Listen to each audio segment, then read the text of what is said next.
Vaccinations and all that stuff. I kept my mouth shut. Same. Like, Yeah, same. Especially as a business owner, especially in California. California, Healthcare, oh my God. I mean, I had to navigate that so quietly. yeah. Yeah. Even with the employees and all that. Are I'm we just leaving saying- that open? Yeah. Okay. Is that I don't care. Okay, because I'd like to go back and forth. Gotcha. Sure. I also have audio. I'm just making sure everything's covered. Video, audio, making sure everything's captured. Hey, real quick, tell me why the name is One Road. Why? Oh. Why Road? Well, because that's kind of who I am. I'm a rebel at heart, so I never fell in line with anything. I was, from a very young age, you listen to that story, I was kind of going rogue. Slut. Yeah.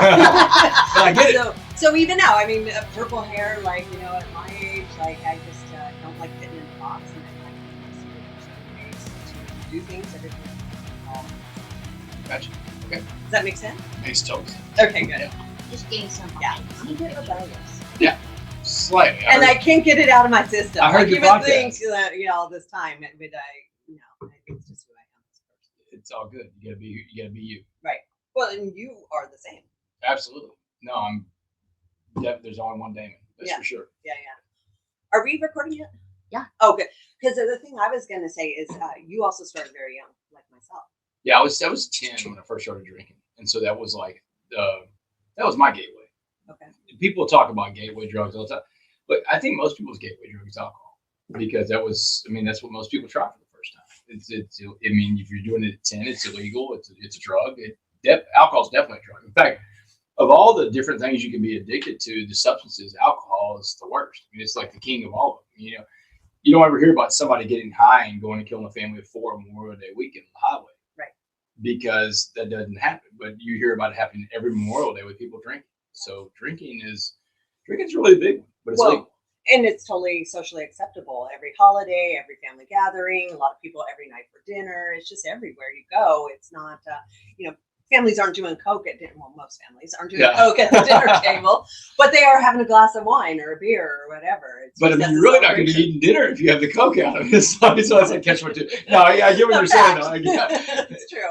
It's so much fun having conversations with people that are in recovery, because you can have these weird conversations. Yeah. People are like, man, that's so weird. But for people that are addicts and recovering addicts, like, oh, that's just normal life. Good one about that. We're recording, right? Yeah. So I'd been out of prison for about 13 months, and it's December of 2016. And I'm working my program recovery. Like, the first thing I did when I got out of prison, the first day, I went and found my home group. So I've got this recovery group that I go meet with, and I got a sponsor. We're at the steps. And so my sponsors agreed to be my sponsor on the conditions that I'll go to any lengths to stay sober, and that if I ever have a thought of doing drugs or drinking again, that I call him first. That's the rule. So I'm at this Christmas party with my friend and his wife, and my friend's wife has this glass of wine, and the glass of wine smells good. Angie, I can smell the grapes in this damn thing. It smells so good. And not like the prison wine? Not like the prison wine. No, that's the hooch. Yeah. That's the man. I didn't drink it, man, but it was powerful. You can smell it. Wonder why the guys got caught with it all the time. It's like, anybody can smell that stuff. Oh yeah.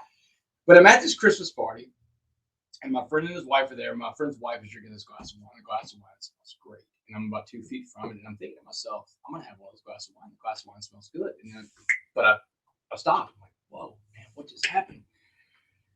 So I'm freaked out, and I tell my friend and his wife, hey, I gotta go. They're like, what's wrong? I gotta go. I'll explain later. So I go to the car, and I can't even drive at this point. I'm like, man, so I call my sponsor on the cell phone. I get him on the phone, and we'll say his name is Ray to protect his anonymity. And I went, Ray, something terrible just happened. He's like, what? And I said, well, I told him, I was at this party, friend's wife had a glass of wine, and I thought about drinking one. He starts laughing, man. I'm like, dude, what are you laughing about? This is serious, man. I just almost had a glass of wine. He said, you're an addict. You're an alcoholic. You're going to have these thoughts the rest of your life. These aren't going away. And he told me, he was explaining to me, he said, your brain has this thing called euphoric recall. And euphoric recall means that you don't remember the bad times anymore. You just remember the good times. He said, did you have fun when you were out there drinking and doing drugs? Again, this is two addicts, recovering addicts talking. It's a crazy conversation for a normal person. But for us, he said, did you ever have fun when you were out there? I was like, yeah, it's good times. He goes, man, I sure did. He said, I had some really good, he's a former recovering Coke addict and alcoholic. He said, I had some great times out there, but most of them were bad. I said, yeah, I did too. He said, it's kind of like whenever you ever had an ex you broke up with, and like 6 months later, you're like thinking about calling your ex, maybe it wasn't that bad. Yeah, it was that bad. You left him. So he's like, your brain has euphoric recall. You've forgotten how bad things were. He said, so what we need to do, he said, you have a program recovery. Your first tool was to call somebody. You did that. Congratulations. The next tool is called playing the tape out all the way to the end. He said, let's see where this is going to go. He said, so I want you to imagine you're back at that party and you're having that glass of wine. He said, are you drinking it? I was like, okay, well, I'm drinking the wine. He said, all right, good, drink the wine. He said, but now that you're drinking wine, what did you like to drink in the world? What was your drink? What was your drink that you drank in the world? And I was like, well, bourbon. He's like, I want to be drinking bourbon because that's what the wine is really saying. You want to be drinking bourbon, not wine. So I'm drinking bourbon. And he says, okay, now that you're drinking bourbon, let's talk about drugs because you were into drugs in the world. Now that you're drinking bourbon, what drug are you going to do? I was like, well, cocaine. You already knew the answer to that because like cocaine and bourbon go so well together. He's like, yeah, that's right. This is like, again, it's two recovering addicts talking. And he said, yeah. He said, cocaine goes well with bourbon. He said, do your coke. He said, but I remember your story. Your story was something different. What was the drug that did you in? I was like, meth. He said, yeah, that's right. It was meth. He said, now do the meth because that's what the wine, the bourbon, the cocaine was telling you in the first place, that you really want to be doing meth, but you just didn't figure it out in the early points. But now that we're doing meth again, he said, tell me how parole's going for you. And I'm like, oh, man. Yeah. It's like, oh, I didn't think about that. It's like we were talking about the car. You just don't think about these things. He said, that's right. He said, addicts, we don't care about our freedoms, our family. We're selfish, because addiction is a very selfish thing. He said, so what did parole say would happen to you if you couldn't follow the rules of parole? And I said, man, they told me I had to go back to prison and finish the 65-year sentence. I'm going back for the rest of my life. He goes, so where are you now? I said, man, I'm on that prison bus again. I'm chained up to another human being. I'm going back to prison for the rest of my life, and I've just destroyed my family for a second time. He goes, yes, you have, and yes, you are. He said, now I'll remember those bus rides to prison. They're hard, man. You're going to be starving by the time you get to that prison. He said, what I want you to do is put your mattress down in your cell, put your bags down, get down to the chow hall because you're going to be really hungry. He said, what was the worst meal they served you in prison? And Angie, I could tell him without hesitation, pork noodle casserole. Ugh. Oh, I don't even know what was in. I can't remember. I don't even know what was in. It wasn't pork. Oh, I know it wasn't. But wait, it was because one time I was eating pork noodle casserole in prison and I found a pig ear in it. Oh, a big hairy pig ear with a yellow tag in it, and it's in my bowl of pork noodle, and it's like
I mean, that new You're pair of workout kidding shoes. me. I know. It's hard to believe I could be obsessive over that.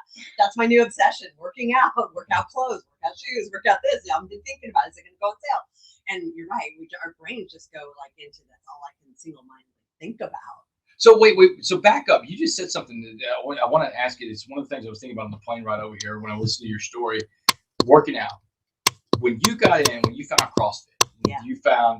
did you just find a new avenue to throw all your energy behind, your thoughts, your emotions behind? Is that like is it that where you filtered all this stuff into? Well, I'd already been in recovery for over 15 years by the time I found CrossFit. So, but through that time, stress, I had my body, my physical wasn't like top priority. It was raising my kids while working, while doing this program, while doing everything. And so my body had kind of fallen by the wayside. And I have body dysmorphia. That's why I did meth. I always thought I was fat. I always thought, I didn't look right. And I was competing with girls that were half my size.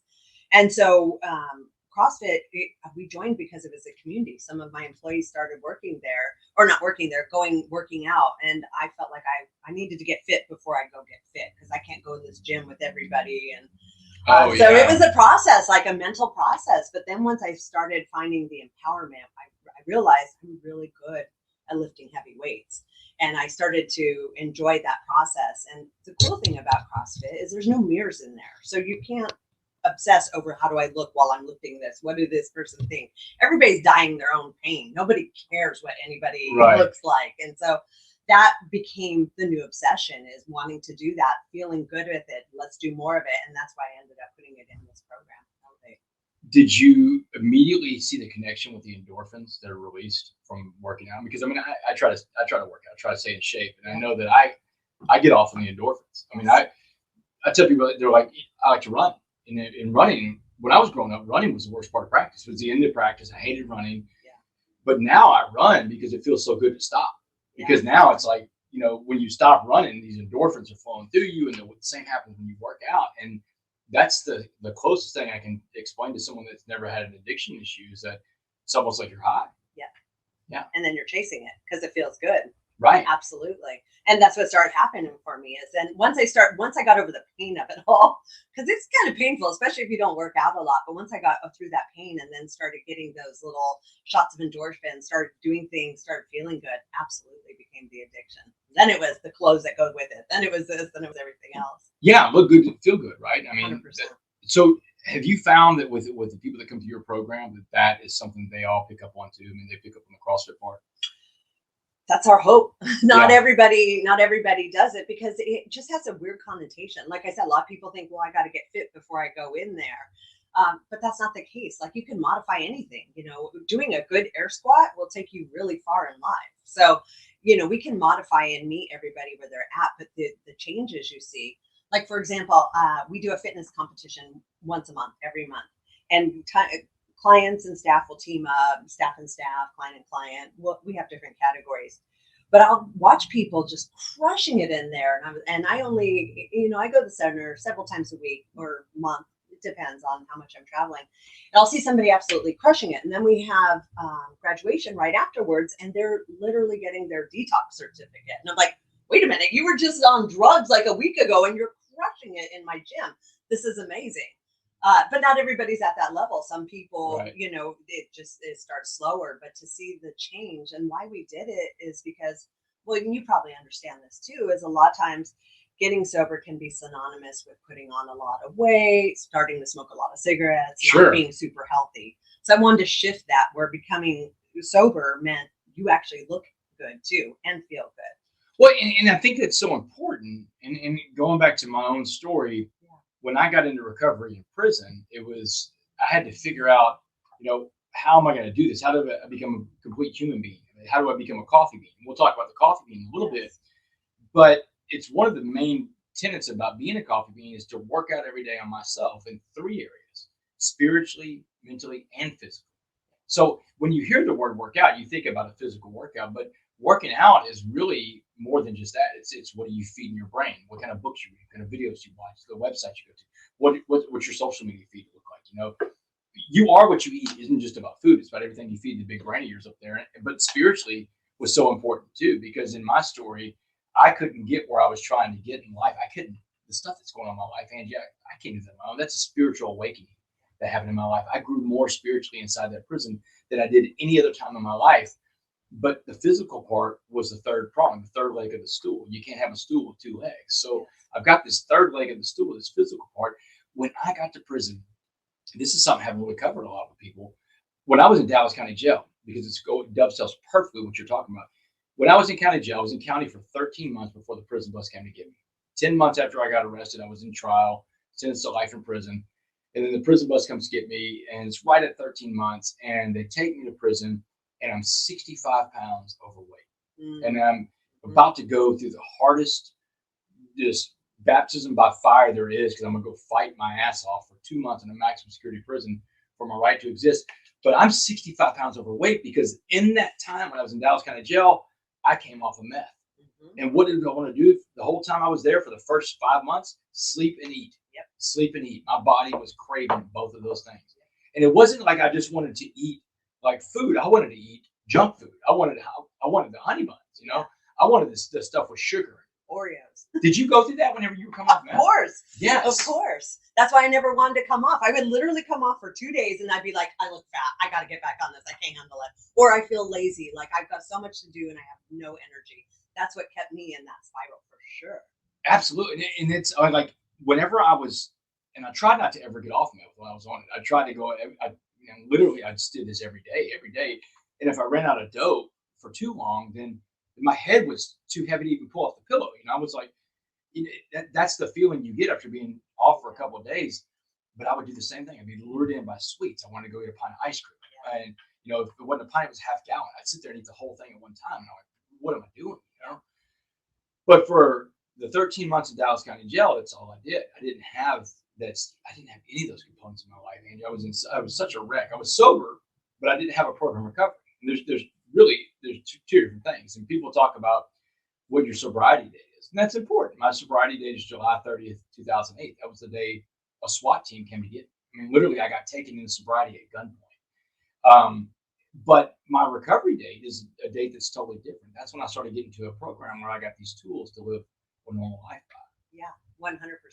Well, and I think you hit on the thing when you take away the drugs, the alcohol, the sex, you're craving that thing to give you that dopamine. You're craving that thing to give you that shot of something. And if we don't find exercise, we find it in sweets and stuff. And so much science has shown that just perpetuates the detox symptoms, the cravings, all that kind of stuff. That sugar is addiction in itself. That is so bad for us. Sugar is one of the worst addictions you can have. This is like cocaine. Yeah. Sugar. I read a book in prison where it was talking about the history of sugar and how it came, with the part of the world it came from, how it came to this country. But sugar, getting off of sugar is like getting off of cocaine. It is. I mean, it's hardcore. We were talking about this about diets. You don't consume sugar, or you try not to. Right. Yeah. Yeah, 90% of the time. Yeah. I have a small occasion, but either I'm on 75 hard or I'm on keto, I'm intermittent fasting. I try to avoid it at all costs. I do a lot of stevia. Yeah, I carry my stevias with me. Yeah. I've got a 10-year-old stepdaughter, so she likes to bake. So that's where, and we're about to go on a vacation to London, well, a working vacation, but I'll be eating sugar on the trip. We go to Mexico as a family a lot, and it's like we do a lot of sweets and stuff like that. And it's weird because I know the feeling I have. Like I'm looking at the stuff I'm about to eat. I'm like, man, I'm gonna regret that. But I'm gonna eat it. But I'm gonna regret it. And it's almost like that feeling that you get when you're in addiction. Yeah, 100%. And the way I get positive over that, I'll go, like you said, on a family vacation. I know I'm eating bad. I know I'm not making the best choices, but I'll come back and I'll just fast. I'll go on a 48-hour fast just to get the inflammation out of my body, get the sugar cravings out of my body, get all of it back on track, and then I start my keto again, just to stay positive over it. Because I know if I don't do that, then it's a slippery slope. Then I come home and it's like, oh, I could just have a little of this, and maybe I'll just have a little of that. And for the most part, I'm doing okay. But I can't be that way. I gotta like stop it immediately. So here's why I'm really interested about what you're doing here. So, do the diets that the residents have are the diets kind of controlled? For the most part, we're cooking for a lot of people. We do have healthy options, but then there's other options. Like we don't expect them to, go completely organic vegan the day they walk in. I'm not vegan. I've never. Oh, But I anybody. couldn't do it. Yeah, I'm the I just had opposite to of take vegan, salad. So I just had to take salad. yeah. Guilty. Yeah, but we try to educate them on healthy choices because Sure. there's just so many different diets and not everything works for everybody. Like you're on a low carb, I'm on a no carb. Some people are on vegetarian. So it's everybody's body is different, but we provide healthy options. And we try to avoid the sweets at all costs. That's great because I mean that's something that, like, you know, the 12-step program recovery, which is what you think about when you hear someone say like AA or NA or something like that. Yeah. They don't have that component to it. There's nothing in the big book that talks about having the right diet, you know, or working out, doing the, I mean, so this is what's interesting to me about what you're doing here is, but you're taking it, it's almost next level because I mean, you know, the big book was written in 1938. Right. A whole lot of stuff's happened since Right. 1938. I tell these, you know, there's some adherents that I deal with at some of my meetings because I mean, the 12-step program recovery I go to is AA. I don't, boy, I got to say this all the time because AA people get mad, but I don't represent AA. I was wondering why you had that disclaimer in your thing. Did Oh, they get mad at you? Oh my God! And my sponsor has told me. He said you can't say AA's name, and I was like, look, I can't tell my story without talking about it because it was such a big part of my life and how I got into recovery in prison and how I stayed sober now and stay in recovery. He said, well, if you're going to say it, then you have to say that you don't speak for AA because they have in AA, they talk about never talk about AA at the level of radio, press, or film, or TV, or whatever, because their whole thinking is this: like, what if you talk about your program recovery, then you go out and you relapse, and it's a very public thing. But you were very public about your recovery, then you publicly relapse, and I'm like, okay, I get that on a smaller level. But what if there's someone out there that's struggling and they don't think anybody else is going through what they're going through, and they see this person that's very public? And this person's very transparent and vulnerable and says, yeah, man, I'm an addict and I have to have a program recovery. And here's my program recovery. And that's how I stay sober. It's a one day at a time deal. And, you know, it doesn't matter these people that say, well, I got 35 years. Man, whoever got it first today has got the most recovery, the most sobriety, you know. But it's a one day at a time deal. Isn't that important, too, that people can see that, hey, you know what, other people are struggling, too. This person doesn't have a perfect life. So my thing is like, hey, I've got the choice. I don't have to be anonymous, and I'm not going to be anonymous because I think that people need to see an example of someone that's living in recovery. And how else are they going to see that if we all just stay anonymous? So I think that so much has changed since 1938. And I know there's going to be AA people out there like, oh my God, I can't believe he's going down this road. But I mean, it's like, look, a lot of stuff has happened. And if we aren't willing to evolve with what we do, then what we do is stale and old. You can look at that with even like religion, you know, religion that doesn't evolve. I mean, everything has to evolve and take shape with what we learn, because if you're not willing to learn and change, then you're stuck in your old ways. And I think we call that in recovery, we call it stinking thinking. So we don't want to have stinking thinking. No, we don't. But I throw that back at them. We don't want stinking thinking. That's 1938. Some things have changed. But A lot has changed. I love that you're taking on the change. Yeah. You've embraced the change part of recovery. 100%, and trying to remove the stigma, because like you said, well, like what if they thought, okay, you're publicly sober, now you publicly have a relapse. It's like, well, then you publicly own it. Yeah. Like that's part of it. It's like we don't hide from our mistakes. The more we're open about it, people are like, oh, you're not perfect. Oh, there you are, you know, vulnerable. You're willing to do the work. You're willing to take ownership. So that's a part of the process. It doesn't have to be, but it could be. That was my thinking when you were saying that. It's like, you just own it. That's a great point. You just own it, because you know what? People stumble, they fall, they get back up. And that's just another lesson in and of itself. You know, part of being in a program recovery is extreme accountability. You had Jocko in here one time, right? Yeah. We're talking about extreme ownership. You know, you own your behaviors, you own your mistakes. Hey, you know what? I screwed up. Let me tell you about me. I made some mistakes. Yeah. Here I am, you know. But yeah, you're right. You can own it and still be that example of someone.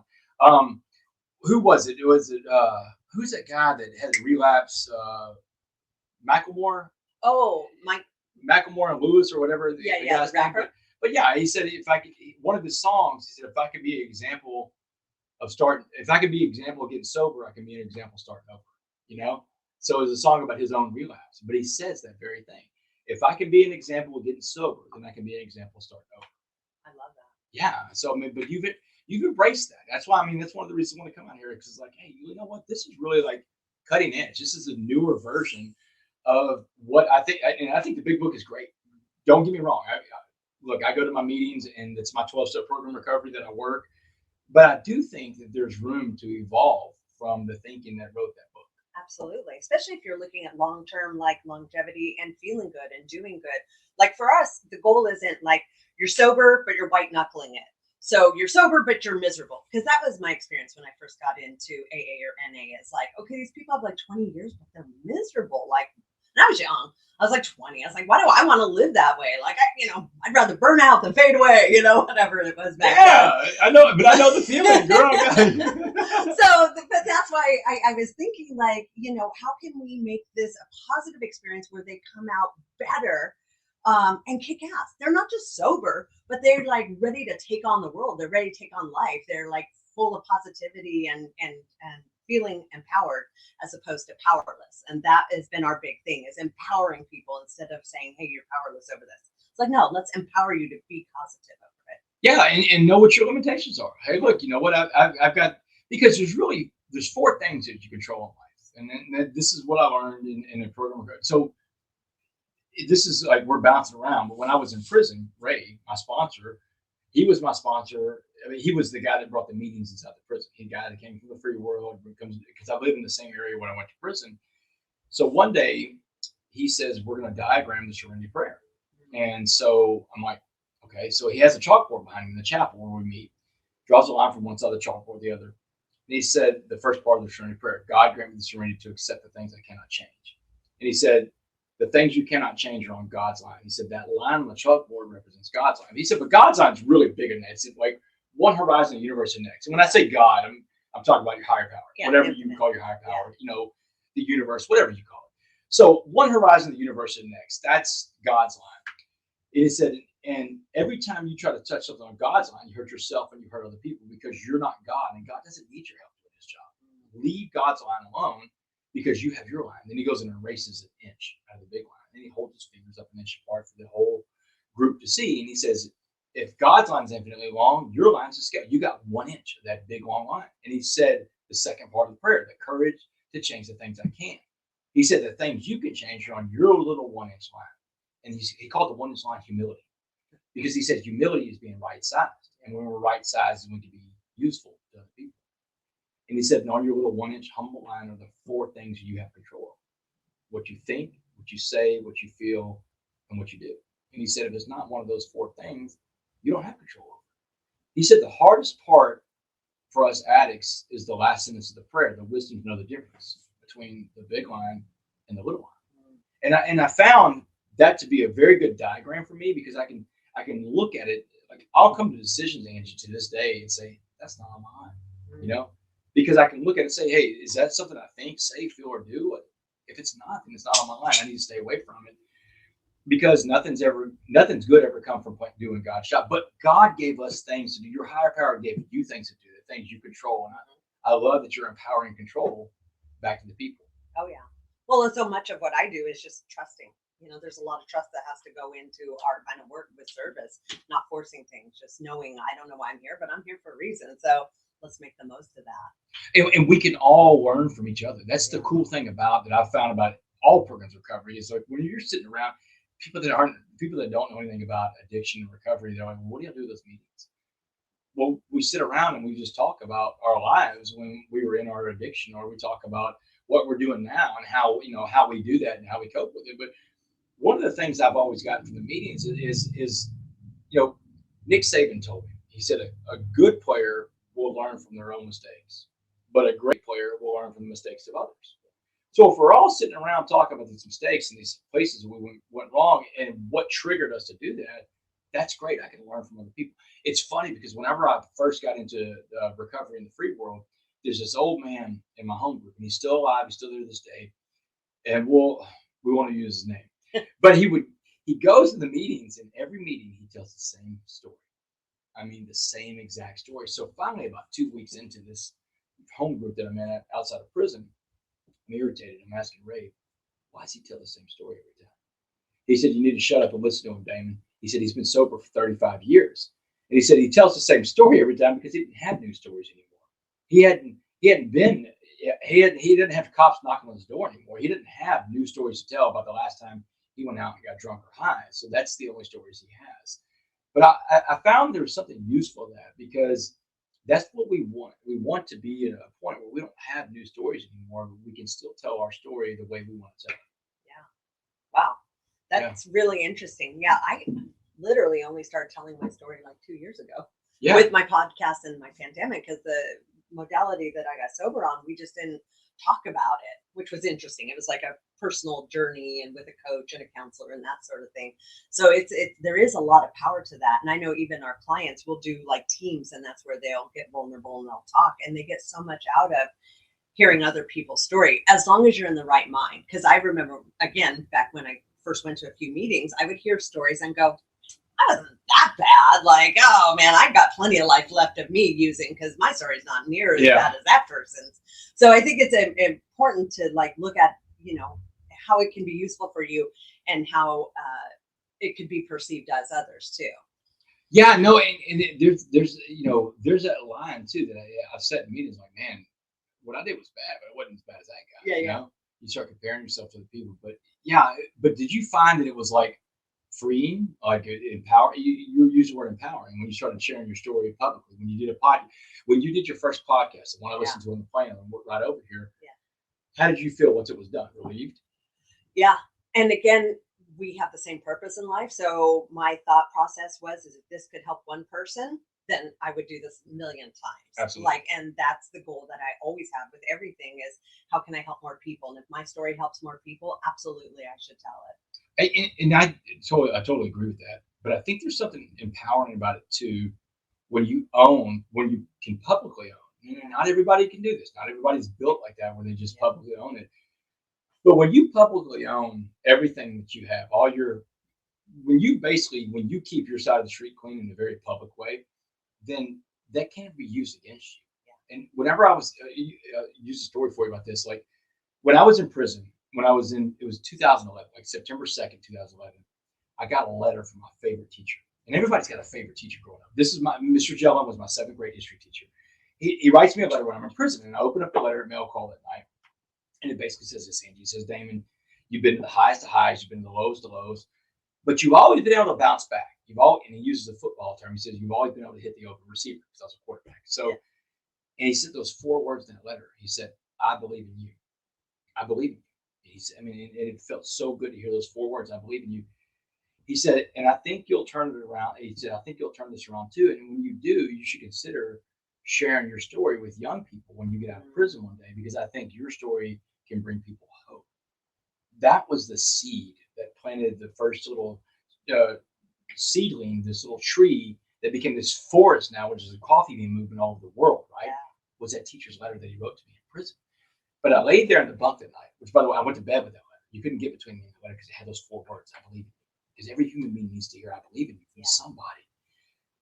But that's when I realized in 2011, this is also when I get into program recovery, that if I'm going to have a story to tell one day, then what does that story look like? Because the story I had to tell in 2011 when I got that letter, there's nothing to tell, nothing good. Yeah. Because I haven't turned it around yet. I haven't even turned it around.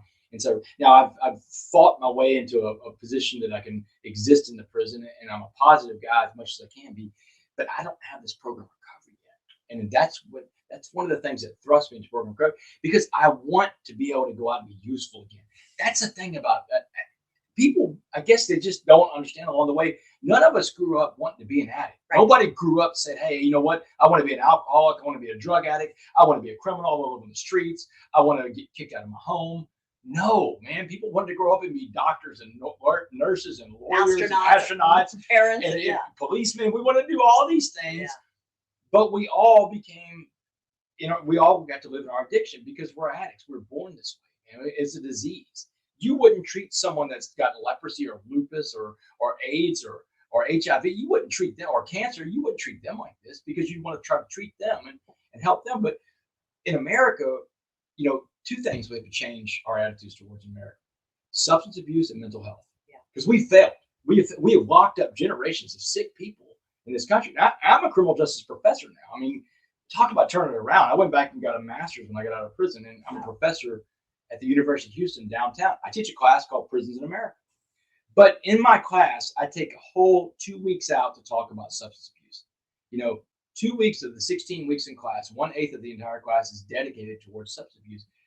Angie, 80% of the people that are incarcerated have substance abuse issues. 4 out of every 5 people in the system have some kind of substance abuse or mental health issue. At least At least. there's not normal people going to prison. Right. Like there's always an underlying something. Oh yeah, no, it's like I could even tell you that from the kind of the kind of people you would put me in a cell with, my cellmates.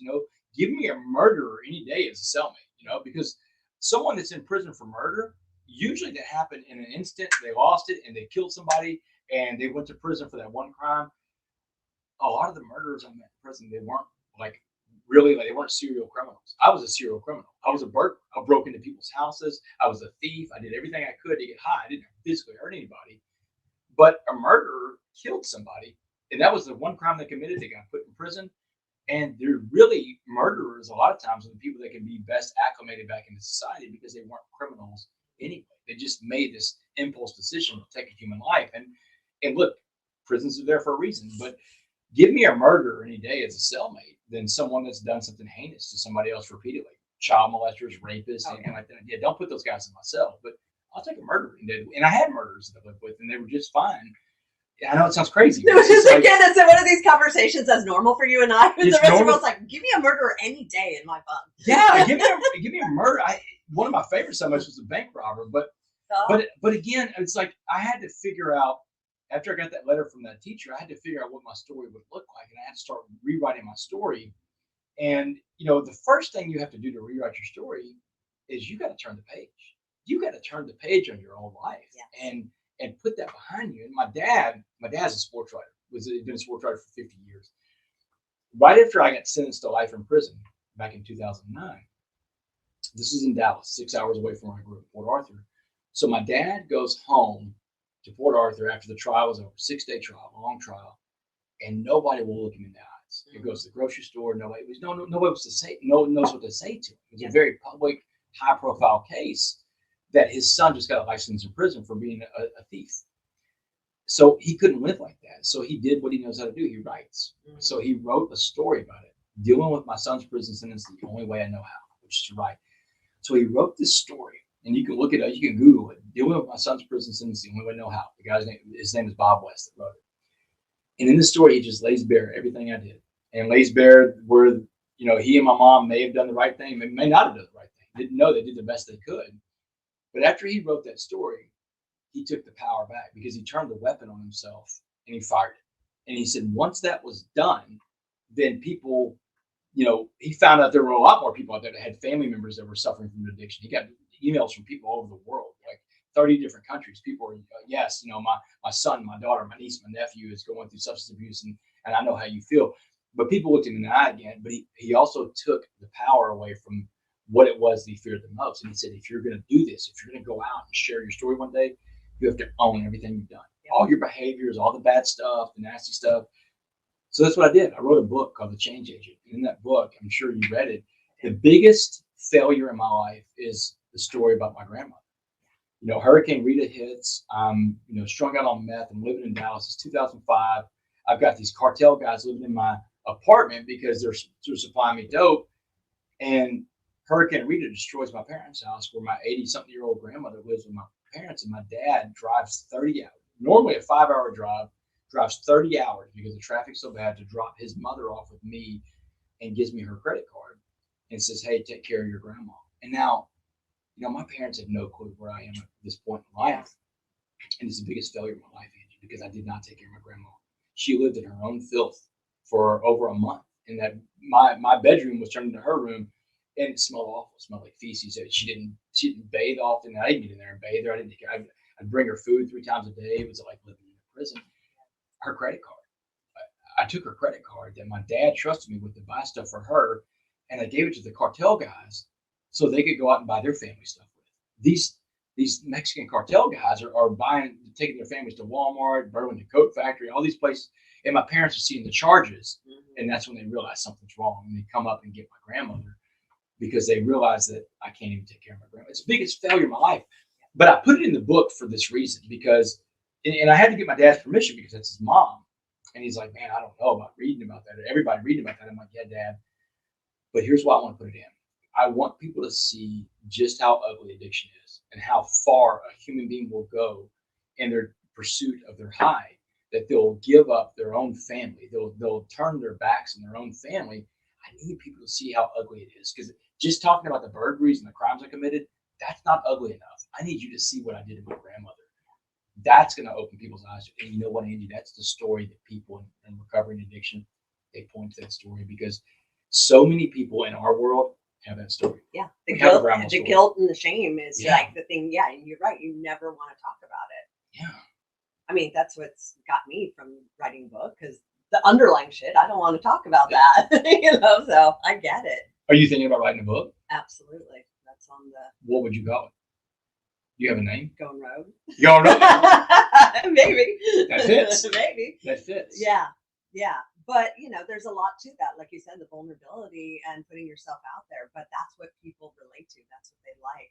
That's what other people aren't talking about. And the more you and I talk about this, we remove the stigma, the more people will want to get sober, because A, it doesn't look like such a terrible thing. But also, if we could do it, of course they could do it. That's it. That's the whole point of all of it. And that's the pushback against the hardcore AA types, is that, hey, you know what?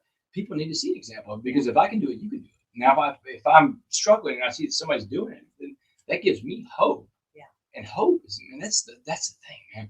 It's like that movie Shawshank Redemption. I love Shawshank Redemption. When I got out of prison, my dad, first week out of prison, Angie, I lived with my parents. And so my dad sits me down and he goes, hey, listen, will you watch all these prison movies with me and tell me which one got it right? So there we go. We sit there, Really? we're watching them all. Cool Hand Luke, we watch them all. Yeah. But it was Shawshank that really got it right.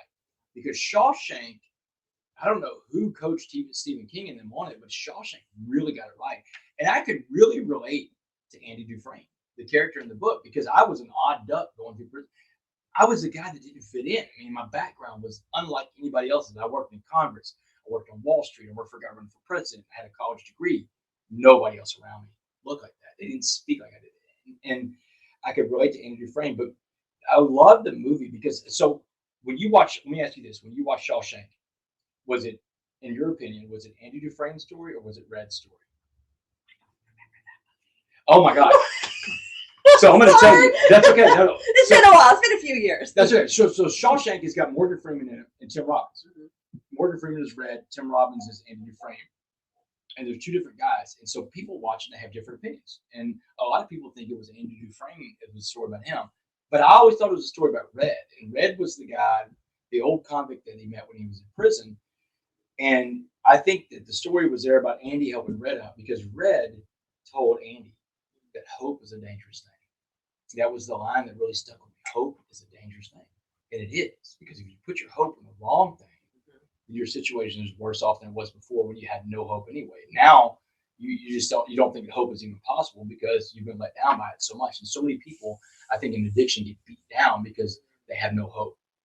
But Andy told Red at one point in the movie, get busy living or get busy dying. You know, and that was what I found when I got into a program recovery. I got busy living. I started living in the solution.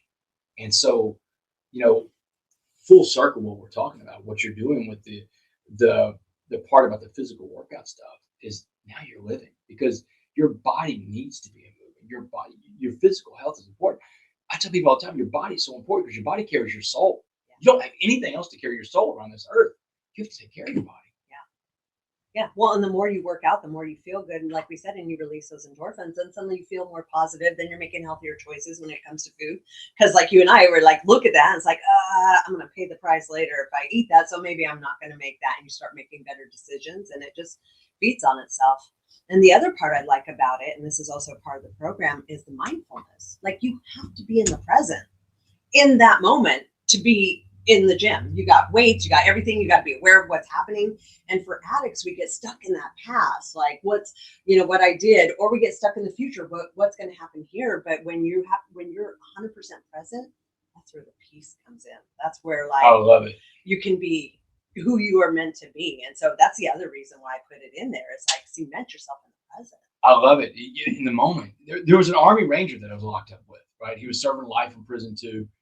And this guy walked around prison. Nothing bothered this guy. He was impervious to everything. Like he just walked, he's just eyes forward. Nobody messed with him. Bullets are flying, not literally bullets, but bullets. I mean, like there's chaos inside of a maximum security level 5 prison. This guy never got budged. He never got shaken by it. And so one day I asked him, I'm like, man, I want what you've got. How do you do that? And he said, Damon, I live in the moment. And then I was like, what does that mean? Because when someone tells you to live in the moment, tell me what that means. He said, when I wake up, my mind is on breakfast. I'm going to go to the chow hall and I'm going to come back. And that I am focused on getting to and from that chow hall, focused on breakfast. And then whatever is the next task of the day, I'm focused on that. Maybe I'm watching the news in the day room. Whatever it is I'm doing, going to the next show, going to the rec yard. I'm focused. I'm in the moment. I'm focused right there. And he said, because if I'm in the moment, I'm going to be there for 2 things that are going to happen today. 2 things that are very important: obstacles and opportunities. And he said, an obstacle in the moment, if you're there in the moment, you see an obstacle, you can sidestep it. You can step over it, Angie. Now, but if you're not in the moment, in this obstacle that you don't see, it becomes bigger and bigger and bigger. But you haven't. And then when you look up one day, you get this giant wall in front of you. Me coming to prison, 65 pounds overweight, was a giant wall I had to scale over. Now, instead of me making healthy choices when I was, in Dallas County Jail coming off meth, instead of me making healthy choices, dealing with an obstacle, I didn't do it. It was a big wall. I had to climb over it and get in better shape. But he said, obstacles are one thing, but the opportunity is the very important thing. He said, it's more important than the obstacle. He said, the opportunity may never present itself again. And if you're not in the moment, you miss the opportunity. And that opportunity may never present itself again. Right. So that was eye-opening for me about living in the moment. 100%, because I mean that's what happens to addicts. We obsess over the things that we did wrong, the guilt, the shame, the glory days, all of it. We just get stuck there, or stressing about the future. But what's going to happen? What if this doesn't? And so I just love it. I find that peace in the gym, and that just ability to anchor myself in the present. It's amazing. In fact, now I start every day with I meditate for 10 minutes. Sometimes it's open-ended. Sometimes I'll find 30 minutes went by. I went, oh, wow, that's kind of amazing. Wow. All right. I'm jealous of that because it's a practice. It's like anything. You got to put in the reps to get there. When I started 1 minute, I was like, is it up? Is it done? Are we there? It took me a long time. You're ADHD, right? I mean, I am. Self-proclaimed. Yeah. I mean, I can't sit still. Yes. I mean, so I'm jealous. When I say I'm jealous of you is that, and this is something I've never really talked about. So when I got out of prison, I was still in my routine for prison. And my routine for prison, I'd wake up every morning at like 4:15 in the morning, no alarm clock, no nothing. My body would pop up. I'd get up, I'd have a cup of coffee, have a little bit of oatmeal, start my day. I'd work out, and I'd read. And I worked on myself every day, spiritually, mentally, and physically. But I had a lot of time on my hands to do that. Yeah. And when I got out of prison, I had a lot of time on my hands still. In fact, I didn't have all this stuff going on in my life now. But as I've gotten busier and busier, my physical workouts are not the same intensity. They're not the same importance. And I'm very careful to say I don't have as much time for them because I do have time. Because I sit there and I can waste time on social media. I can waste time doing a lot of other things, or I could have gone to the gym, in the hotel, wherever I am, and gotten my workout in and gotten an intense workout in. But I'm not prioritizing my workouts like I used to. I still get them in sometimes, but I don't prioritize. But the other thing I don't prioritize is reading. You talked a while ago about doing 75 hard. Andy's 75 hard. That's part of the workout, it is. And I started doing it and fell off of it because I wasn't hitting the reading part of it. I don't read like I used to. I used to read a book every day almost in prison. I don't read like that anymore. And that's catching up to me now. I'm not as good of a communicator, and which is crazy because I speak for a living. Yeah, you're a really good communicator. But I know that my vocabulary was better when I was in there reading all the time, because when you read, you become a better speaker, a better talker. You get a better grasp of the English language, you're a better writer. I was a better writer. When I wrote The Change Agent, I was, a lot of that book was written when I was in prison. It was a prison diary. But when I got out, I started writing the other chapters. And 2018 is when I got finished writing The Change Agent. I was a better writer back in 2018, even when I was out of prison, than I am now because I read. I'm not feeding the spiritual and physical side, the spiritual and mental and physical side like I used to when I was in prison. And it's life, life has happened, but I've got to prioritize it. Sure. And that's on me. Yeah. No one else can do it. It's like the addiction stuff. That's on me. I've got to make the choices every day. Yeah, and you just got to time block it out and make it non-negotiable. This is what I'm doing at this time. But I mean, looking at your schedule, my God, flew all the way out here. You're going to fly all the way back tonight. You're Same going day. Straight into meetings all day tomorrow. I know. You can read on the plane. Huh? You can read on the plane. I can read on the plane. But you know, and that's the thing. It's like I've got to focus on getting that done. Sure. Sometimes when I got 3 or 4 hours on a flight, then I'm gonna okay, I'm gonna sleep. Yes. I'm gonna play on. Worst thing I can game. Just try to check out. Worst thing I can do is get on the Wi-Fi because Yeah. now I'm on the Wi-Fi. I'm connected back to the world. Sometimes when writing, so I just finished my 5th book, How to Be a Coffee Man with John Gordon. I never set out to be a writer, but we just finished our 5th book. But I had to knock out the last parts of that book on plane trips when I didn't get on the Wi-Fi. I didn't get on the Wi-Fi. I just sat on the plane, did my writing because I can't go anywhere. I'm a captive audience. Yeah, it's amazing. Yeah. Can I tell you another pro reading from my past? Yeah. So growing up, we grew up in a much different time. We didn't have handheld video games and phones and all that kind of stuff. So We're Sunday, about the same age. I know. So, I don't remember these things. Yeah, we didn't have these things. We had the one that was attached to the wall with the big curly thing. Yeah. Well, it was really cool if you had your own phone line. Oh, I mean, and that was the rich people. No, that was not me. We weren't rich, but in junior high, my parents were so tired of their home phone ringing. Yeah. 963. They got you the teen line. Yeah, the teen line. 9630865 was my number. So whoever's got 409 9630865, I feel sorry for you. Go ahead. So, well, every Sunday, my mom would take me to the library. That's what we did. And I was an avid reader. I wanted to join all those like reading clubs. And so, I started using very young, like 11 or whatever. But it was that early education of reading that's gotten me to where I am today. It's all that knowledge, all those authors, all that understanding proper vocabulary just by reading. I think that is a big reason why I am where I am today as a CEO of this, big operation. It's just because that early education, because I barely graduated high school. The only way I did was because of math. But I remember your story. You're sitting there at the graduation, not knowing if they're going to call your name out. Yeah, that was scary. I mean, that was like, Oh, not many people are brave enough to go to the ceremony. They don't know if their names are going to get called, dressed up and everything. Yeah, gal. Family all there. Yeah, just waiting. Oh, and I was like, oh, God. shit. Did you have any idea that they're going to call you? Just like it's coin toss. Literally not. Because my grades, I was like at 2 point something. I had more absences and tardies than days I was actually present in school. So I was like, I'd be surprised if I graduated.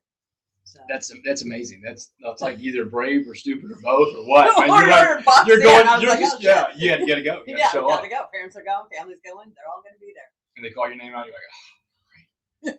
But you did pick up reading. Reading was the big thing. That's what's carried me through everything, I think, is if you're a good reader and just to go along with what you say, and the more you're reading, the better off you're going to be in life and everything that it comes. You don't have to have a college degree, although you have one now. I still don't, but I just think there's so much merit to the reading. I love it. And that's why I love being on 75 Hard. You're right, because it forces me to read those 10 pages every day. Yeah, absolutely. And look, let me tell you something about college degrees. In America, I'll just preface, I've got a master's. I've got a bachelor's, I've got a master's. So I've attained a level of education. But let me tell you, in America, we put too much emphasis on education. We put too much emphasis on college education.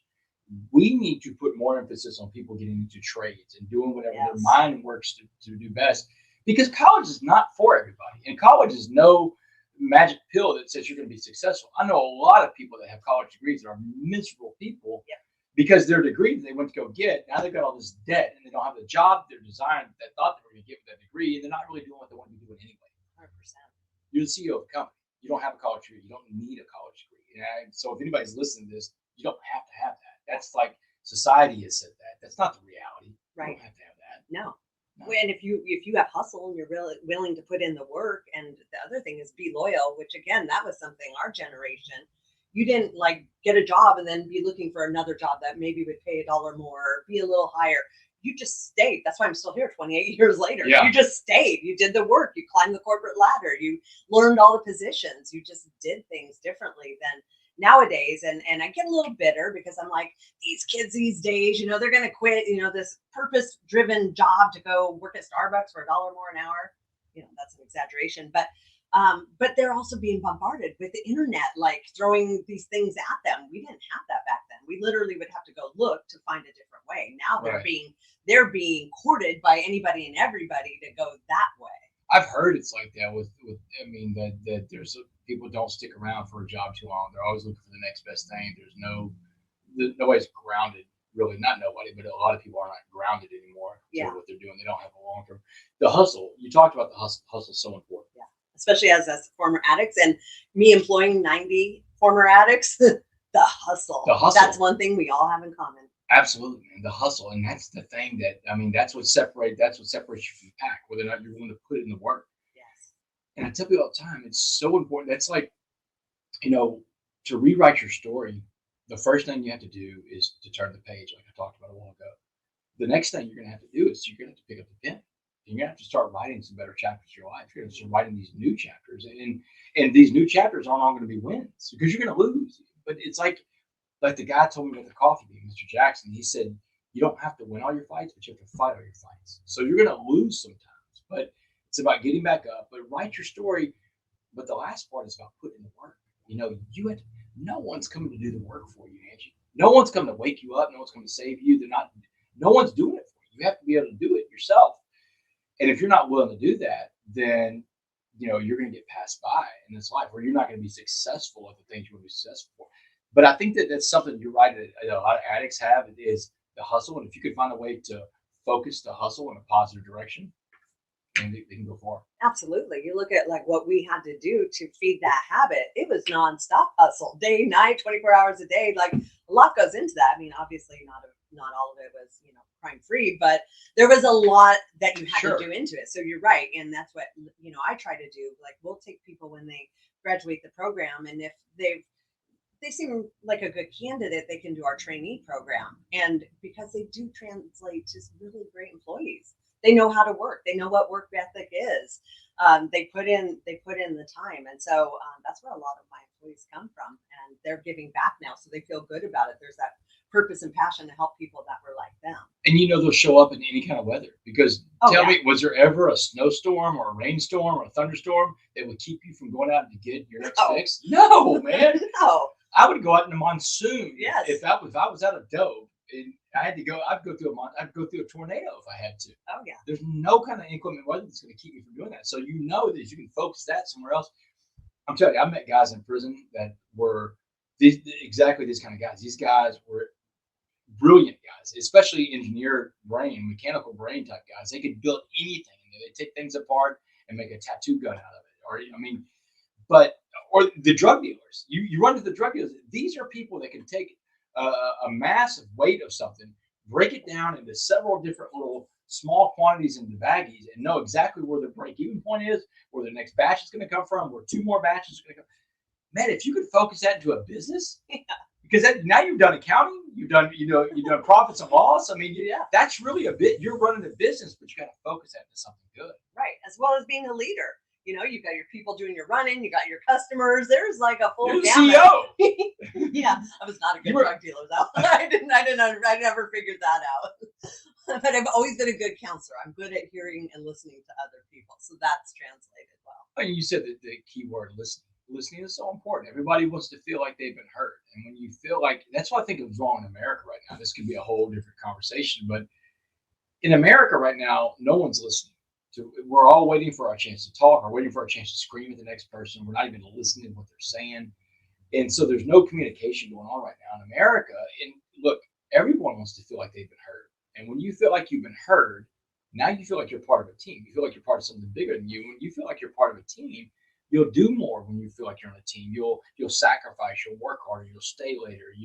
You'll find ways to win when you're part of a team. We're not doing that in America right now. But I do think it's because we're lacking these 2 ingredients, and that's humility and grace.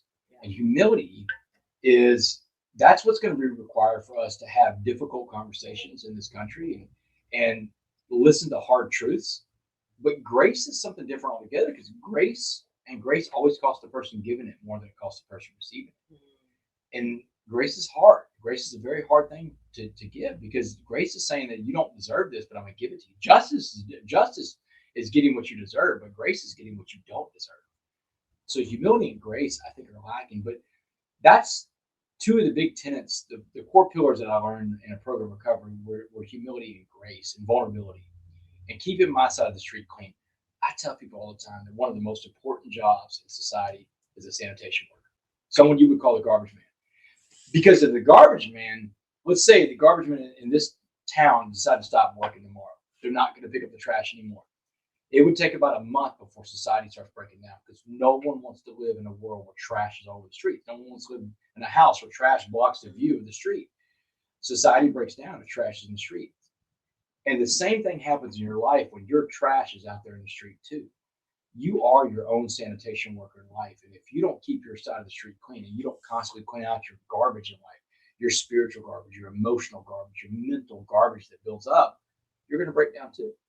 I love that you say that, because I agree. And I think what's missing, or for a lot of people where they stumble, is they think, okay, I got sober, I'm done. But it's a lifelong journey. Like there's so many layers to the onion. Like I'm still working on myself every day, all day. I work with a mentor, nonstop, because it's a lifelong journey. It's not a one and done. Like this is an endless process. And when you stop working on yourself, it's like, if you stop moving up that hill, guess what? You're going to start sliding down the hill. You don't stay the same. Nothing stays the same. So you've got to constantly be working on yourself and willing to do the work. I love that. I want to talk about something you just said, because you talked about having a mentor. That's important. I mean, tell me more about that, because I think personally, everybody has to have a coach. If Tom Brady needs a coach, I need a coach. If Michael Jordan needs a coach, I need a coach. So tell me about your mentor relationship. Yeah, so I found him in the Arte group, and he he was paralyzed in the Army, told he would never walk. He fought his way back to that. He's a huge martial arts guy. His name is Marcus Anderson. But he helps me. We both do keto. He knows my fitness journey. And so I talk to him once a week, and sometimes more as needed. But, what are my goals? What am I going to do? How can I better show up? What was I lacking? We work through all of it. How are you going to go crush it today on your podcast? What is your key takeaway? So it's just a constant person that I can talk to. Like Ed talked about this today on your podcast. It's just having that person that you can be accountable to, who's going to hold you accountable as well.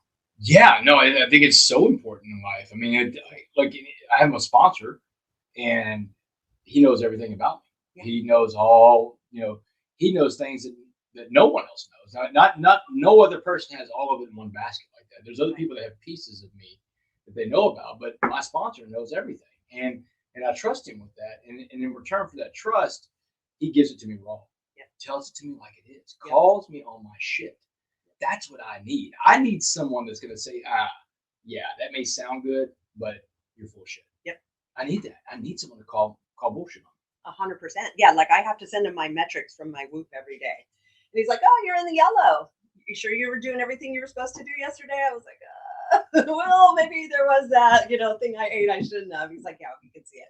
What are you going to do to get that straight? Do you know when you're not living right, when you don't want to talk to your mentor? Because I know. Yes. And we can skate through the conversation, and then finally I'm like, okay, fine, and I have to tell him. I know, and it's like whenever my sponsor will call, and I'm like, I haven't done any. I haven't been reading. I haven't been meditating. I'm like, he's gonna ask me about it. Yep. So sometimes I don't. If I don't take the call, I gotta call back. Yeah. So I call back. Hey, what's going on, Ray?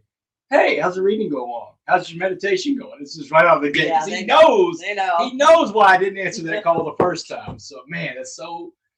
But we have to have that. 100%. I mean, without that, I'm afraid to do this by myself, Angie. I'm afraid to do life by myself, because I know how bad I failed the first time doing it. I have failed so completely in life. I mean, I got sentenced to life in prison for organized crime. It's really interesting, this whole podcast, because usually I do a podcast and it's out the gate of all the stuff that I did in my life. I don't know where I was, but this was cool because we started out at a different spot. I didn't even get into the coffee bean. I know. I mean, it's like we just got started talking. We did. Well, we're not designed to be by ourselves, though, right? Like we are designed to be. We're social animals, and we do better when we have that group of like-minded individuals or that person holding us accountable. Yeah, we're having a meeting right now. Yeah. This is like a recovery meeting. Yeah. I mean, this is what we do at recovery meetings. We sit around and we talk about when we're in our lives.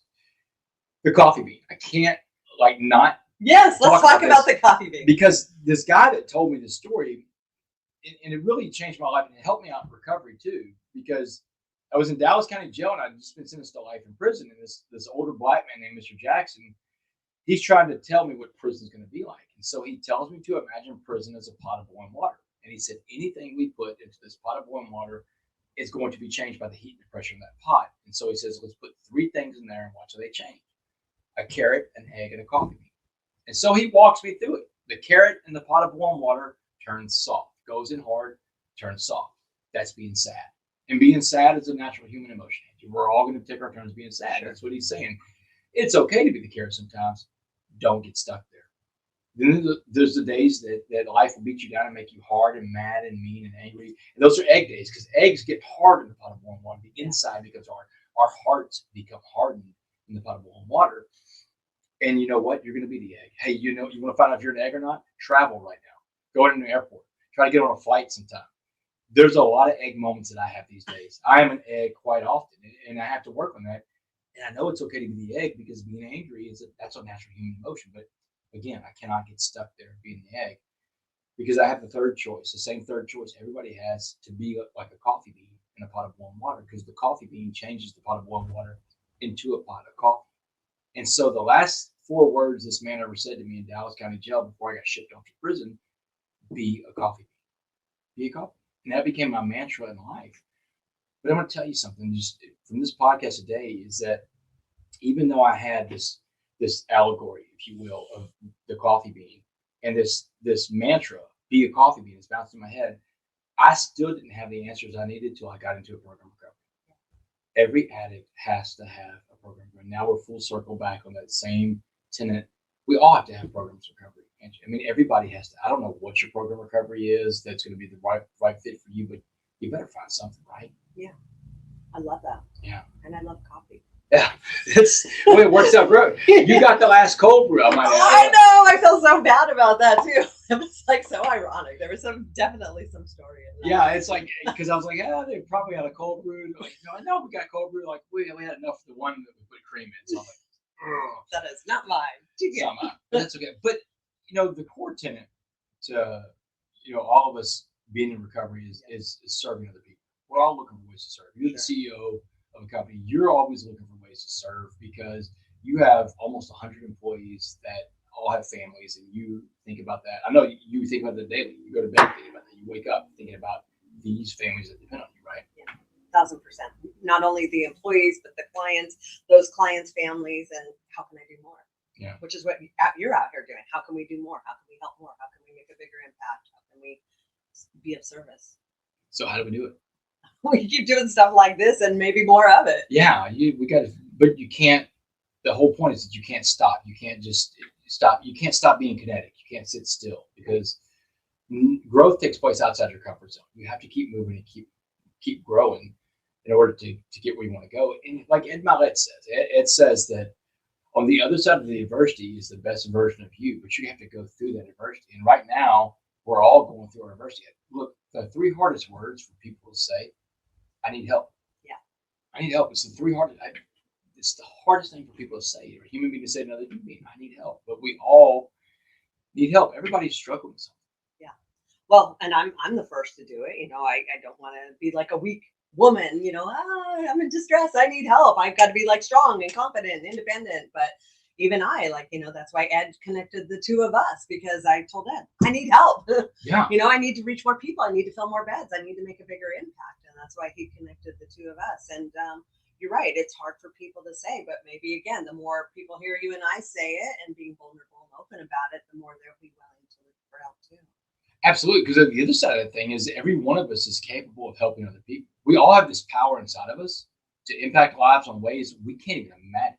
Good story about that from one of my favorite, Mr. Rogers. Did you ever watch Mr. Rogers? Of course. Okay, all right. Because some people don't admit to watching Mr. Rogers. So I grew up in the 70s and 80s, as did you. Yes. So Mr. Rogers, before he was Mr. Rogers, the children's television show guy, he was a Presbyterian minister in Pittsburgh, Pennsylvania. So he told a story one time. He said he went to a church service one Sunday.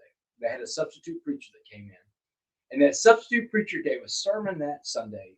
And at the end of this guy's sermon, Mr. Rogers thought to himself, that's the worst sermon I've ever heard. He said it was the worst preacher he'd ever seen. Angie, he said people were falling asleep in the middle of church. They were so bored to death by this guy's sermon. Just as Mr. Rogers was about to turn to this little old lady that was sitting next to him to tell her how terrible this guy was, He stopped. He bit his tongue because the little old lady sitting next to him was bawling and crying. She was in tears and she was shaking. And she turned to Mr. Rogers and she said, "That's the most beautiful sermon I've ever heard." She said it was the absolute right thing I need to hear at the absolute right time in my life. And she said, "I'll never forget where I was this day that I heard this beautiful sermon." Mr. Rogers was floored because clearly the rest of the congregation didn't agree with this old lady, but he couldn't deny what he could see. That man profoundly impacted this woman's life. And that's when he realized that every person has that power inside them. Even the terrible preacher has the power to impact her life. But he learned another very important lesson today. He learned that while he was coming in judgment, that little old lady, she was coming in need. In need. And right now, at this time, so many people are coming in need. And we have to find a way to meet those needs in other people. And that's like what you're doing right now with your recovery centers. You're finding ways to meet those people that are in need. But we've got to find a way to get those people that are in need to you, because there's so many more people out there. There's more room with your centers than what's going on. We've got to find those people in need, because the need didn't stop. If anything, we weren't for the pandemic, the need got worse, right? 1,000 times worse, as well as mental health. Yeah. Like the how people are coming in is way worse than prior to the pandemic. So not only is there more addicts, but now they're in even worse condition, if you can imagine. And those are the ones that we're lucky that we got in. All those people that are dying from fentanyl every day, we're not even able to help them. I mean, and that's a whole nother thing that's just really messed up in society right now. So, the more we can help and prevent and circumvent that, the better. Well, I want to do whatever I can to help. And if you're listening out there, you think of anybody that needs help, I mean, this is where you want to funnel to, right back to you, Angie, because I want to find a way to help you help other people, because that's what I mean. People are coming in need, but maybe they don't know how to say, "I need help." Right. That's like the three hardest words for people to say. During the pandemic, I was telling this story to companies that I would talk to. Back in the 1920s, there were two cereal companies in America. There was Post and there was Kellogg's. It really was just Post. Post was giant, and they had all the market share in America. Kellogg's was a really small niche cereal company that didn't have any market share. But in October 1929, the stock market crashed. The Great Depression began. And when that happened, Post quit doing the things that made them great out of fear and doubt. They quit marketing. They quit running radio ads. They fired a lot of their people. They laid people off. They hoarded the little bit of money they had because times got tough, because they lived in fear. Kellogg's, the same event in time in history, saw what Post was doing, and you know what they saw? Opportunity. They saw an opportunity. If Post is doing that, there's an opportunity there for us. So they took the little bit of money they had, they put it into research and development, they put it into radio and advertising. They invented a new cereal during this time called Rice Krispies. And by 1933, 4 years into the Great Depression, Kellogg's overtook Post as the biggest cereal company in America, and they've never looked back since. Your company reminds me of the Kellogg's in that story, because you didn't fold. You didn't say, "Hey, the easiest thing for you to have done when your clientele shrunk was to shrink your workforce," but you didn't do that. You stuck around, and there's a reason why you stuck around. Just like in the Kellogg's and Post story, it took Kellogg's 4 years to get to the top, but they got there because they never quit. They never quit trying. So whatever I can do to help you become that, to continue being the Kellogg's that story, let me know. Oh, I love that. It's made my heart very happy right now. Good. This is what I'm at. This keeps me sober. I stay sober, but finding ways to be useful to other people. And I got to figure out how to get you in the Baylor, man. Baylor's football program. If you are connected to Baylor's football program, I don't know why it's the only school in Texas I've never gotten to. Oh, it drives me crazy. It's like, you should be in there. Yeah. There's like 20 schools I've talked to in Texas, 20 football teams, and not one of them is Baylor. Yeah. So let's talk about you now. So what do you do now? What does your days look like? I know, it's always different. Yeah. So it's like, I tell people all the time, I'm busy right now, but I really get busy in July and August. That's crazy, because you're so busy right now. I know. I'm all over the country. I'm a keynote speaker, an author. I was so fortunate enough to get connected to a guy named John Gordon. When Dabo Swinney, the guy that's the head coach at Clemson, is a close personal friend. He connected me with John. And John, when Dabo told John my story, John's like, "Damon, the world needs this coffee bean message." This is before the pandemic. And so John said, "Will you write a book with me? We'll call it The Coffee Bean." And Angie, my first response to John was, "You go write the book. You don't need me. You're John Gordon." Yeah. John's like, "No, it doesn't work like that. God gave me this vision. We're going to write this book together. I can see your name on the cover. write this book with me. So we did. That's kind of cool though, the collaborative thing, right? Oh yeah, it's really cool. Yeah. That's the book I just finished up with John. It's called How to Be a Coffee Bean. It comes out like in December or January. How to Be a Coffee Bean, the 111 principles to being a coffee bean. 111. That's 111. amazing. Yeah, so it's like it's all these. Yeah, it's we worked really hard in this book, but it's the third book. It's a trilogy of we have the coffee bean, the coffee bean for kids, which we wrote for kids during the pandemic, deal with the changing world, and How to Be a Coffee Bean. So this is my last book I'm going to write with John. We're going to go out on a bang. But it's my 5th book that I've written. I never set out to be an author. I mean, I never set out. I wrote another book called The Locker Room that just came out with a guy named Stephen Mackey. So that rounds out the books. So I'm done writing for a little while. But it's good because I've got a lot of speaking coming up. I'm very busy with that. I'm a college professor at the University of Houston downtown. Teach a class called Prisons in America. I've tried to diversify with the money I've made. I've tried to get in different investments. I got an oil and gas company. I've got oil wells down in South Texas called Coffee Bean Energy. Amazing. See, is this a theme here? Yeah, amazing. A little coffee theme. Yeah. But yeah, I mean, it's great. I'm married. I got married. Get this. I got married on May 18th, 2019. May 18th, 2009 was the day I was sentenced to life in prison. A jury in Dallas gave me life that day. 10 years to the day I got married. So, well, but and then 3 years to the day you went on Ed's podcast. Went on Ed's podcast. Yeah. It's May 18th, the day I'll never forget. Wow. Let me tell you about how the thing happened with Ed. So I had been trying to message Ed for about a year. I got into Ed's podcast because Ed is really big in the recovery space. Really, and that's how I got turned on to him because other people in recovery. I mean, you got to listen to Ed's podcast. One of the first podcasts I ever listened to of his, he's talking about his dad. His dad was in AA. I'm like, well, I can relate to that. I'm in AA. You know, I get that. But he's talking about the principles his dad lived by and how that changed not only his dad's life, but his life. And Ed can literally impact millions of lives because of the choice that his dad made to get sober. So I hounded Ed. And you don't understand this because you're an addict, right? That you can just hound somebody and pester them. I can. Sometimes I have to check myself. I'm like, am I just being positively like aggressive, or is this a bad thing? That's what I was doing because he's like, you don't know what I'm talking about. You're like, yeah, oh yeah, you're like on the edge of your seat. Yeah. But that's what I did. So I kept messaging Ed. I have friends that are friends of Ed's, and finally Ed on May 12th, he sends me a message on Instagram. He goes, all right, Damon West. May 18th, 4:30 p.m., Sirius XM Studios in Los Angeles. Here's the address. I'll see you there. Wow. That's it.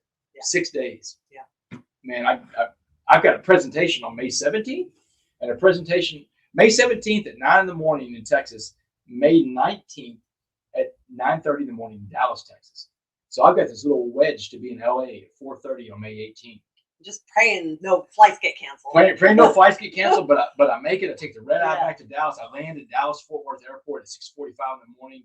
Drive straight over to the presentation and hit the ground running. But that's what I do now. I mean, I go around and do a lot of presentations. I try to bring people this message of being a coffee bean because the power is inside you. That's the whole story of the coffee bean. The power is inside you, and I use my own life as a backdrop for it because if I could do it, if I could turn my life around.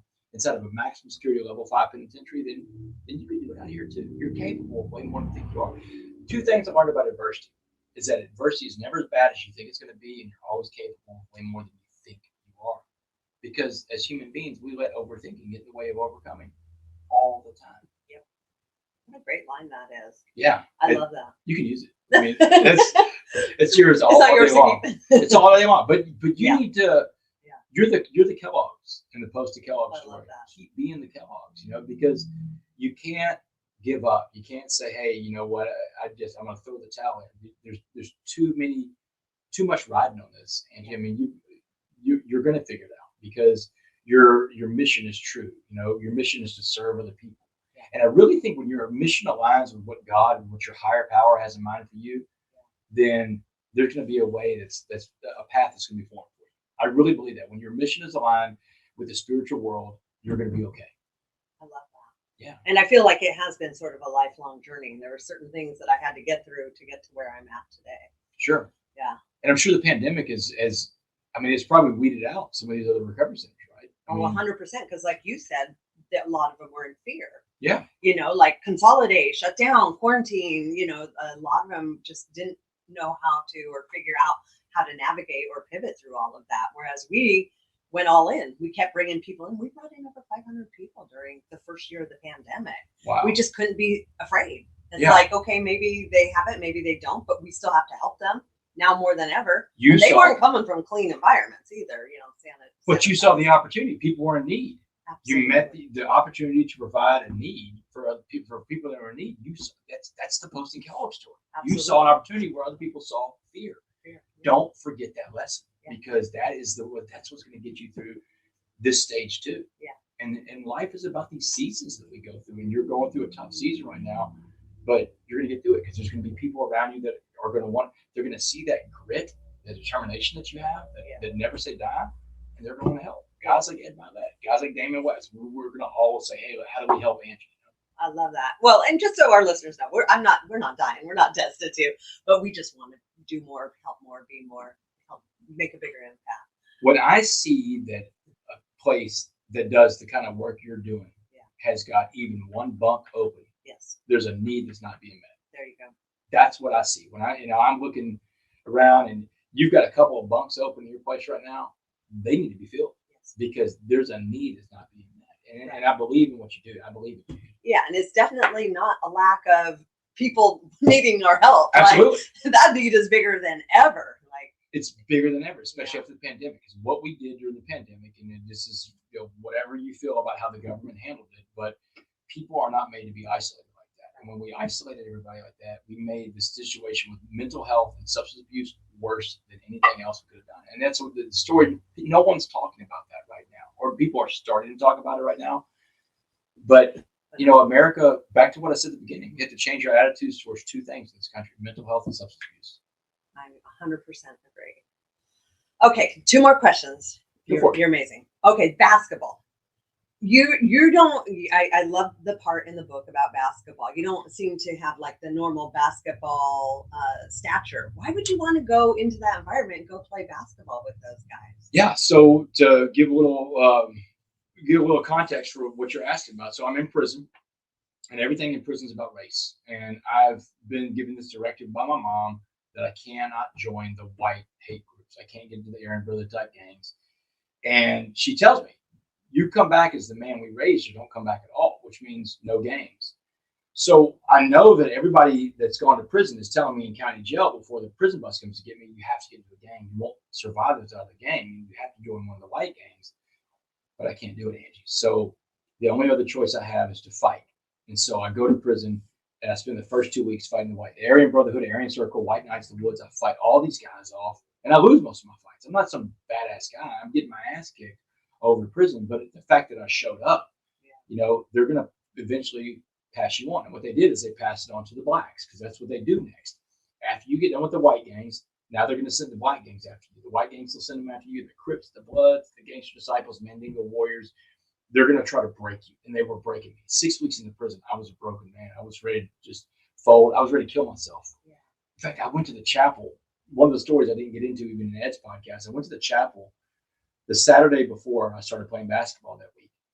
And my plan was to kill myself. I was going to go to church one last time, come back to the cell, and hang myself. And I'm in this church service in prison. There's 200 other inmates around me. I get a tap on my shoulder, and it's this little volunteer chaplain named Miss D. Miss D says, Mr. West, come with me. So we go to her office. And she says, what's wrong, Mr. West? I can see something's bothering you today. I'm like, how does she know that? It's got to be a God thing, right? So I'm like, so I unload on her. I'm like, Miss D, I can't handle anymore. I can't do it. I'm crying. I told her I'm going to kill myself. She's just real calm. She said, you can't kill yourself. You can't give up on God. The minute she mentioned God, I got so mad. I was like, what do you mean God?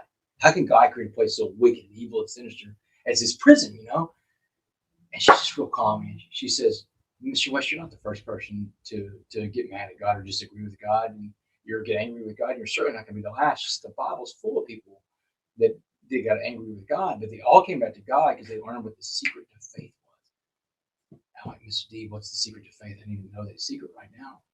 She said, it's this. She said, if you're going to pray, don't worry. And if you're going to worry, don't pray.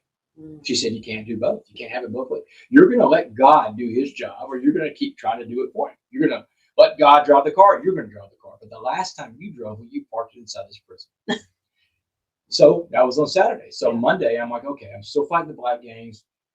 There's got to be another way. I prayed about it. And the one thing I haven't used is my athletic ability. I'm Division I college quarterback. I'm an athlete. I'm overweight at this point, but I'm an athlete. So I'm like, you know what? I'm gonna go play some sports. If I'm gonna fight the blacks, I'm gonna go out and do it playing sports. Everything in prison on that rec yard in the Life Sentence building is segregated by race. It's the most racially charged place you've ever seen. Every sport is segregated by race. Sand volleyball, whites and Hispanics only. Handball, all the races can play handball. But if you want to play partners and double up with somebody, your partner has to be the same skin color. You can't mix races up. The weight stack, same thing. If people want to lift weights, just like you see, I mean, people watch CrossFit in prison. They want to go out and lift weights too. All the races can lift weights, but if you want someone to spot you or work out with you, they have to be the same race as you. You can't mix races. So I headed straight to the basketball court because I'm fighting the blacks at this point, and I'm going to earn some respect from them playing sports. The only way to do that is to go right into the storm, the basketball court. No white guys are allowed in the basketball court, but I got myself into a game on a Monday morning that ended up being a week of basketball. Every day I had to keep showing up there, and these guys beat me down. It was 5-on-5. It was 9-on-1 out there in the basketball court. There's no referees. There's no guard. There's no such thing as a foul. And I gave it back when I could. But that's where I learned about adversity, because I went out there on Monday and I was so terrified of being out there. But every day I got a little bit better. I got a little bit stronger. I got a little more confident in myself. And by Saturday, 6 days into it, the game was over. These guys are hugging me. They're rapping me. It's totally different than it was 6 days before. And they said, you don't have to worry about the blacks the rest of the time you're in prison. You've earned that, man. And that was the reason why I had to go out to the rec yard and play basketball, because I had to get out there in the sport where the blacks were to earn some respect, because I just couldn't do it anymore in the pods every day. I mean, every time they rolled the cell door, some days I didn't leave my cell, Angie, because I was worried about hearing those words. Hey, West, I want to look at you in the shower. Nothing gay about that. Someone wants to look at you in the shower. They're not trying to peep on you while you're showering. They want to look at your boxing game, because fighting goes on. The shower's a great place to fight. There's no guards, there's no cameras, and all the blood you spill, it's easy to clean up in the shower. So I got tired of doing that. I got exhausted, so I just went to play basketball. And I love how you realized your strength, which is I'm an athlete. Yeah. That's amazing to me. But fear kept me from seeing any of that. Yeah. When I finally got done with the fear, which is like learning the secret to faith, was key to that moment. I'm not going to sit here and worry about things that I don't control. And I didn't have recovery or anything at this point yet, but I had to figure it out. Remember, like we talked about, no one's going to do the work for you. No one's going to come help you. No one's going to save you. I had to figure it out, or be devoured. Yeah. Did the Star Wars line, Yoda, ever play through your head? Because I know you grew up with I did fear leads to the dark side. Oh no, I didn't do that. I didn't think about that. I was thinking about what's Yoda. I love Yoda. I'm like, You're a Star Wars nerd, but there's so many synonyms. I don't know in life to Star Wars. Like it's a brilliant movie. There's a lot to it. Well, yeah, and so like the writing of Star Wars is like literally it's got a lot of religious overtones to it. And like Obi-Wan Kenobi is like a monk. He's the obedient one. And Yoda is like the wise little guru. I mean, I love the way Yoda talked. I mean, he would, I love Yoda. I didn't think about that though. No. Okay. All right. Here's another question with basketball. Are you a huge Houston Rockets fan? No. I'm not a huge basketball fan, period. Oh, see, now I thought for sure because you played basketball. I was like, he's got to love basketball. I played basketball out of necessity in prison. I'm gonna tell you why I'm not a big basketball fan. I've never even talked about this on a podcast. In prison, sports is everything. It's loud. Sports is loud, Angie. It's like the day room is loud when sports are on, and because of gambling goes on around sports. These guys in prison gamble over everything. Little League World Series, they're gambling on that. Women's softball tournament, they're gambling on that. Anything that tennis, golf, Plinko. They'll gamble on Plinko, on Price is Right. I mean, they gamble on everything. Incidentally, do you know what the most watched TV show is in prison? Is it The Price is Right? No, it's Young and the Restless. Oh, I used to watch that. These guys know what Victor Newman's doing at all times of the day. I mean, they're just tuned into Young and the Restless. More than General Hospital? Way more than General. Oh, okay. I've seen more fights over the TV during either Price is Right or Young and the Restless than anything else in prison. You cannot be loud in the day room while those old men are watching the Young and the Restless. That is amazing. So, but sports is so big in prison, and basketball season is the loudest and longest season. It is 82 games sport. plus playoffs and finals. It's 10 months almost before they start playing their preseason games again. And I mean, it's like, so every year I'm like, for those 9 or 10 months of basketball zone, I'm like, oh my God, I've got the biggest investment I made in prison. Every month I would go to the commissary and spend 18 cents on a pair of earplugs. Yeah. Earplugs kept me sane in prison because basketball season lasted all damn year. It's true. I can't stand basketball. But do you like the Golden State Warriors? I love the Golden State Warriors. Yes. Okay, good. I want to make it back to the airport. I'm like, okay, I love the Golden State Warriors. Blink twice if there's a gun at your head. So I know I saw you posting for the parade.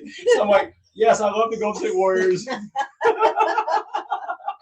you're so funny. It's okay if you don't.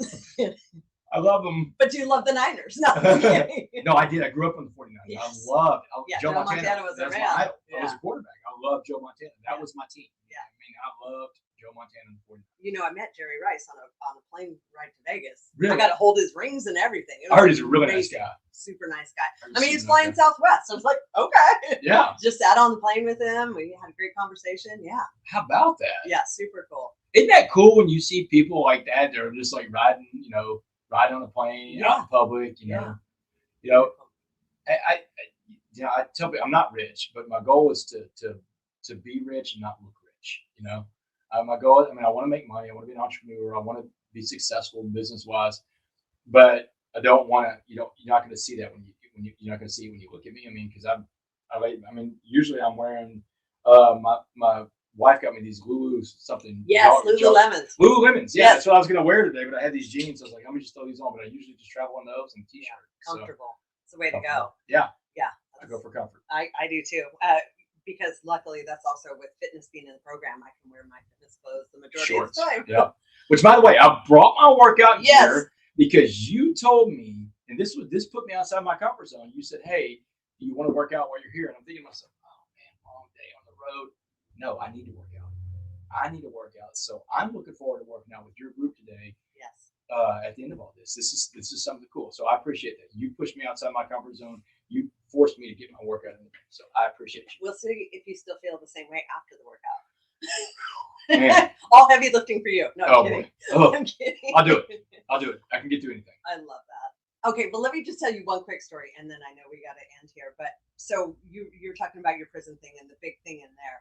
So when I went to jail for the first time, I was like in the general population, bunks out in the middle of the floor. I was so nervous. I came in the middle of the night while everybody was sleeping.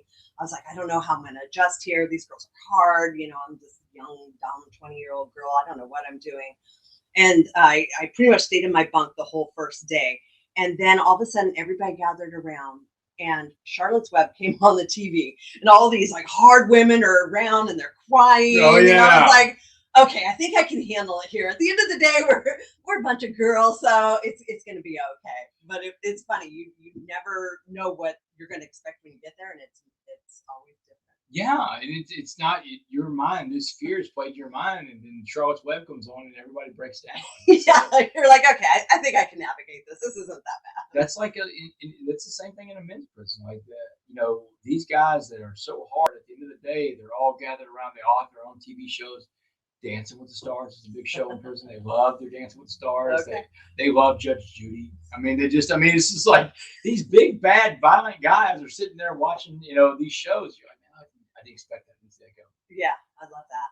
And it just goes with what you were saying. You just face those fears and you realize, hey, maybe it's not so bad. And we just keep moving forward. I tell people all the time, Angie, that fears are a liar. They make you see things that aren't there, make you believe things that aren't real. In fact, I don't think fears are real. I think fears are how you perceive a situation. They're in your head. Danger's real. You have to respect danger. You got to give danger all the respect it deserves. Be mindful of danger, but fear is how it's a feeling you get about a situation you're in. That's not real. And I have to ask myself all the time, am I scared or is this dangerous? Because then if I can separate that, okay, I'm nervous or fearful about something, this isn't dangerous. It's perspective. Like every day that I wake up, my feet don't hit the cold concrete floor of the prison cell, I'm winning. I'm having a good day. And you don't have to have gone to a real physical prison to have this perspective.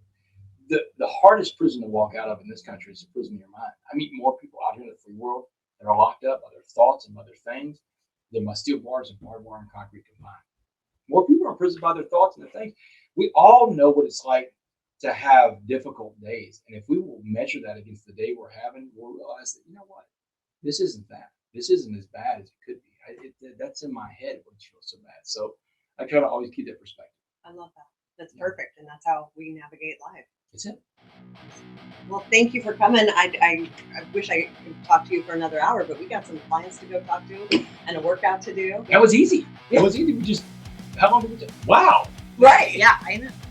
Wow. It went right quick. It always does. She's always a great. Yeah, that was a great conversation. It was. And I wanted it, well, I was thinking it's just going to be different than all your other ones that you've done. And you've done so many. And, you got your pattern down, your book. This is totally different. It was like upside down. We just started talking and microphones. Yeah, love it. That was cool. That was really cool. Awesome, girl. Thank you. So cool. All right, let's go. Let's Yep. go get Yeah. that. Exactly. There's it going there. Well, you I'll do be too. there. Yeah, I'm just gonna turn this off, get it all ready to go. Like a share on the side. Oh. Table. Thanks, Oh, Karen. yeah.